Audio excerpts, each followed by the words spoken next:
আমাৰ এটা বিশ্বাস, এটা আমাৰ পৰম্পৰা আছে, আমাৰ এটা সমাজৰ কৰ্তব্য আছে।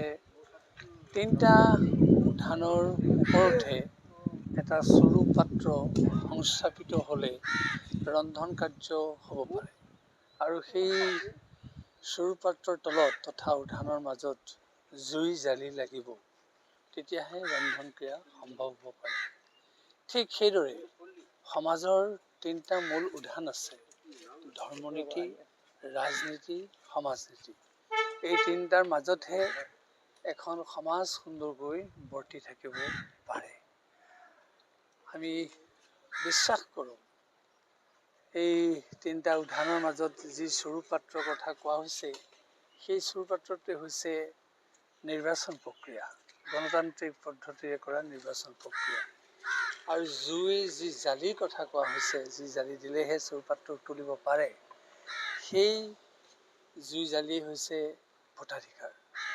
প্ৰত্যেকগৰাকী নাগৰিকে ভোটাধিকাৰ সাব্যস্ত কৰি এই তিনি উধান সদৃশ ধৰ্মনীতি, সমাজনীতি আৰু ৰাজনীতি পৰিচালনা কৰাত সহযোগিতা কৰিব পাৰে। আমিও আজি সেই বিশ্বাসেৰে, সেই ভাৱেৰে ভোটদান কৰিবলৈ আহিছোঁ। আমাৰো আচলতে জীৱন দ্বৈত জীৱন। আমি প্ৰথমতে নাগৰিক, তাৰপিছতহে আমাৰ সত্ৰীয়া জীৱন। আৰু নাগৰিক স্বৰূপে আমি যি ভোটাধিকাৰ সাব্যস্ত কৰিবলৈ আহিছোঁ, ইয়াত আমাৰ বিবেকৰ বিচাৰ আছে, আৰু প্ৰত্যেকেই সেই বিবেকৰ বিচাৰেৰে সৈতে ভোটদান কৰাটো উচিত।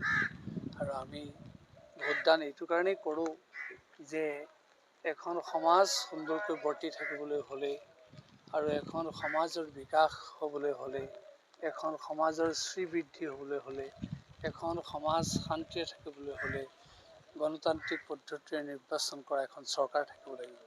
আৰু আমি সেই চৰকাৰখনৰ কথা আশা কৰি আজি ইয়াত ভোটদান সাব্যস্ত কৰিছোঁ। আৰু আমি আশা কৰিছোঁ, আমাৰ আজি অসমত 2026 চনত আজি 9 এপ্ৰিলত যি এদিনীয়া কাৰ্যসূচীৰে নিৰ্বাচন আৰম্ভ হৈছে, সকলোৱে মুক্ত মনেৰে নিজৰ বিবেক বিচাৰেৰে ভোট দিবলৈ আহিব, সমাজৰ কল্যাণ চিন্তা কৰি। আৰু এই মুহূৰ্তত আমি সকলোলৈকে আমাৰ ফালৰ পৰা আমি শুভেচ্ছা আগবঢ়াইছোঁ। মাজুলীত প্ৰগতি লাগিব, মাজুলীত বিকাশ লাগিব, আৰু মাজুলীত যিখিনি সমস্যা আমাৰ আছে, সেইখিনি সমাধানৰ ক্ষেত্ৰত তেওঁ অগ্ৰণী ভূমিকা গ্ৰহণ কৰিব লাগিব। বিশেষকৈ আমাক দলংকেইখন লাগে, আধৰুৱা হৈ আছে, দলং সম্পূৰ্ণ হ'ব লাগিব। আৰু বিভিন্ন অনুষ্ঠান ইয়াত গঢ় দিয়া হৈছে, আধৰুৱা হৈ আছে। চৰকাৰেও হয়তো বহুত প্ৰস্তাৱ দিছিলে, এতিয়াও হোৱা নাই। গতিকে গোটেইখিনি কাৰ্যকৰী ৰূপ দিয়াৰ ক্ষেত্ৰত বিধায়কজনৰ মুখ্য ভূমিকা